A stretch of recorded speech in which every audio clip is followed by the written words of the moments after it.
Good afternoon class. हम लोगों ने सिविक्स का चैप्टर 3 कर रहे थे, उसमें हम लोगों ने अभी तक ये to control guide and inform the government यहाँ तक हम लोगों ने पूरा कर लिया था। अगर आप लोगों ने इसमें नहीं देखा है तो आप पहले की जो वीडियो हैं वो देख सकते हैं। अभी जो है हम कर रहे हैं चैप्टर नंबर 3 सिविक्स का, why do we need a parliament. तो हम लोगों ने यहाँ तक इसमें पूरा का पूरा कवर कर लिया है। तो आगे जो हैं चैप्टर अब वो उसको हम कंटिन्यू कर रहे हैं, यानी कि see law making. Law making is a significant function of a parliament. Parliament का एक सिग्निफिकेंट फंक्शन है, क्या है? लॉ मेकिंग, यानी कि कानून बनाना। We shall read about this in the next chapter. हम लोग इसके बारे में नेक्स्ट चैप्टर में पढ़ेंगे कि किस तरीके से वो पार्लियामेंट जो है कानून बनाती है। Who are the people in the parliament? Parliament है now has more and more people from different backgrounds. Parliament में डिफरेंट बैकग्राउंड के ज़्यादा से ज़्यादा लोग अब हैं। For example there are more rural members as also members from many regional parties. ठीक है ना। फॉर एग्जाम्पल जैसे कि वहाँ पे रूरल मेंबर तो हैं ही, और रीजनल पार्टीज़ जो हैं उनके भी वहाँ पे मेंबर्स अब हैं पार्लियामेंट में। रीजनल पार्टीज़ क्या होती हैं? जो हर स्टेट की अपनी अपनी एक पार्टी होती है। जैसे यूकेडी उत्तराखंड क्रांति दल, यहाँ की एक उत्तराखंड की एक पार्टी है। और मनसा, जैसे कि महाराष्ट्र में है मनसा, तो वहाँ की अपनी पार्टी है। तो ये हर एक स्टेट की अपनी अपनी एक रीजनल पार्टी होती है, वो भी है पार्लियामेंट में है, और रूरल मेंबर तो हैं ही वहाँ पे। Groups and people that were till now unrepresented are beginning to get elected to parliament. ऐसे ग्रुप्स और पीपल जो अनरिप्रेजेंटेड हैं, मतलब जो रिप्रेजेंट नहीं करते हैं किसी को, वो भी अब इलेक्ट किए जाते हैं पार्लियामेंट में। किस तरीके से? वो चुने जाते हैं। There has also been an increase in political participation from the Dalits and backward classes. अब यहाँ पे बहुत ज़्यादा पॉलिटिकल में कितना है, पॉलिटिकल पार्टिसिपेशन में इंक्रीज़ हुआ है। किन लोगों के पार्टिसिपेशन का? दलित और जो बैकवर्ड क्लासेस से आते हैं, यानी कि जो दलित हैं वो लोग, और जो बैकवर्ड क्लास यानी कि पिछड़ी जाति से जो लोग आते हैं, उन लोगों का पार्टिसिपेशन भी है पॉलिटिकल में, पॉलिटिक्स में ज़्यादा बढ़ गया है। Let us look at the following table that shows the percentage of the population who voted in Lok Sabha election in different year. अगर आप इस टेबल को हम देखेंगे तो इसमें हम देखेंगे कि कितने वोट पड़ते हैं। फर्स्ट लोकसभा का जो था 1951-52 में 61.16% ही वोट उसमें पड़े थे। फोर्थ में 61.33, फिर फिफ्थ में इतना। इस तरीके से अगर हम लास्ट में यहाँ देखें 16 लोकसभा इलेक्शन जो हुआ था 2014 में, उसमें 66.40 इतने वोट इसमें पड़े थे।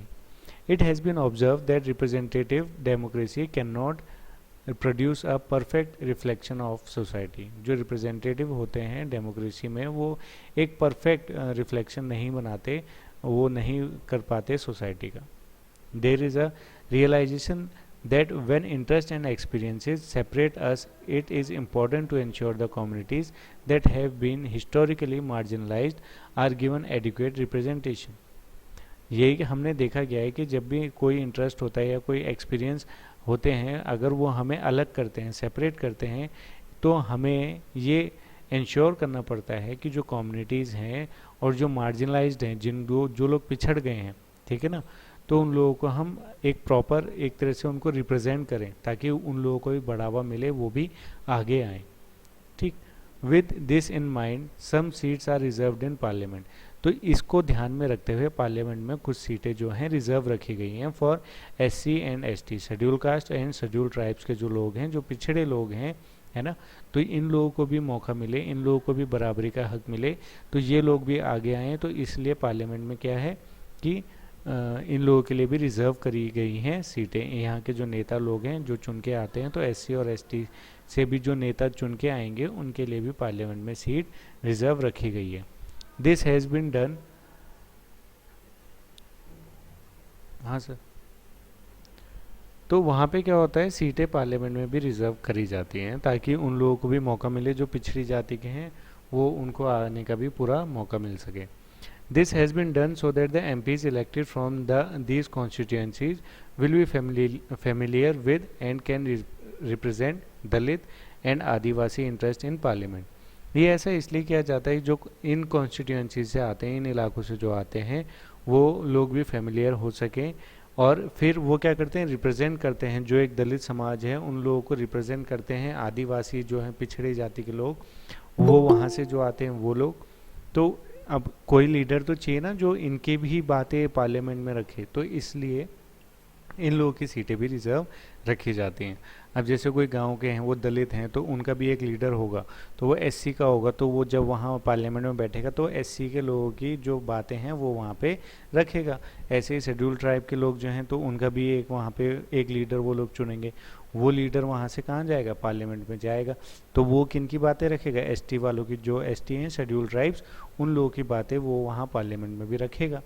तो इस तरीके से अब क्या है कि कुछ लोगों के लिए कुछ सिलेक्टेड रीजनल पार्टीज़ हैं, कुछ लीडर्स हैं, है ना, उन लोगों के लिए, कम्युनिटीज़ के लिए भी जो पिछड़ गए हैं उन लोगों को बराबरी पे लाने के लिए, उनको पूरा उसी तरीके से मान सम्मान मिले, उनको भी पूरा हक मिले, तो इसके लिए क्या है, पार्लियामेंट में सीटें रिजर्व रखी गई हैं।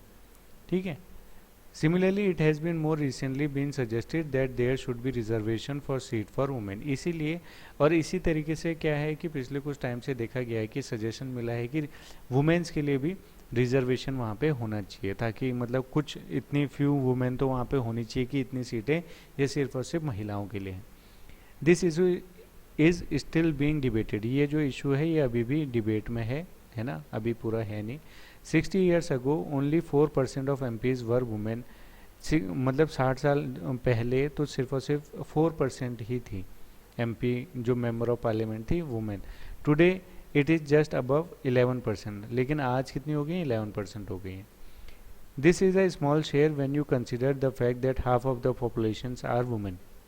और ये बहुत ही छोटा ही शेयर है, आप जैसे देखोगे 11%, क्योंकि अगर हम देखें तो हमारे पूरे इंडिया में हाफ ऑफ द पॉपुलेशन किन की है, वुमेन्स की है, तो उनके हिसाब से तो 11% बहुत कम है ना।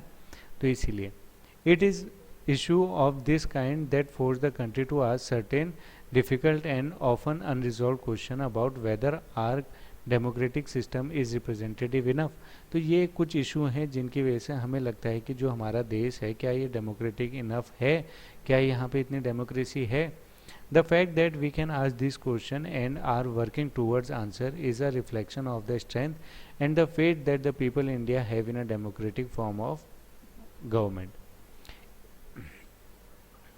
तो ये जो फैक्ट हैं, ये जो इस तरह के क्वेश्चन होते हैं, working toward answer is a reflection, इस तरह के आंसर जब हमें मिलते हैं तो इन सब चीज़ों से हमें पता चलता है कि हमारा जो देश है वो एक डेमोक्रेटिक फॉर्म ऑफ गवर्नमेंट में है या नहीं है। तो आपको क्या लगता है कि हमारा देश जो है वो एक पूरी तरीके से डेमोक्रेटिक फॉर्म में है या नहीं है।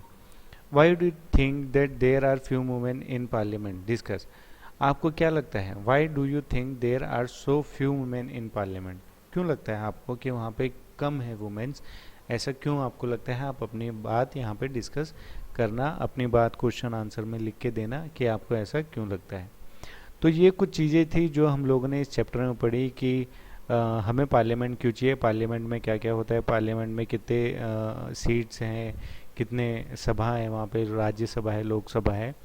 तो ये सारी चीज़ें हम लोगों ने उसमें पढ़ी, किस तरीके से वो लॉ बनाते हैं, कि पार्लियामेंट की ज़रूरत हमें क्यों है, कौन कौन से लोग पार्लियामेंट में होते हैं। तो ये सारी चीज़ें हमने इस चैप्टर में पढ़ी और आज ये हमारा जो चैप्टर है वो आज ख़त्म हो गया है। तो इस चैप्टर के जितने भी क्वेश्चन आंसर्स हैं इनको हम डिस्कस करेंगे, ठीक है। इनको मैं आप लोगों को जो आंसर है क्वेश्चन और आंसर, आप लोग पहले इनको खुद ढूंढिएगा। जिस भी क्वेश्चन का आंसर नहीं आएगा आपको, वो क्वेश्चन का आंसर मैं आप लोगों को बताऊँगा, ठीक है। तो आपका काम है बस इतना कि ये जितने भी क्वेश्चन आंसर आपको यहाँ पे दे रखे हैं इन सब के क्वेश्चन आंसर्स आप लोगों ने अपनी कॉपी में लिखने हैं। Thank you.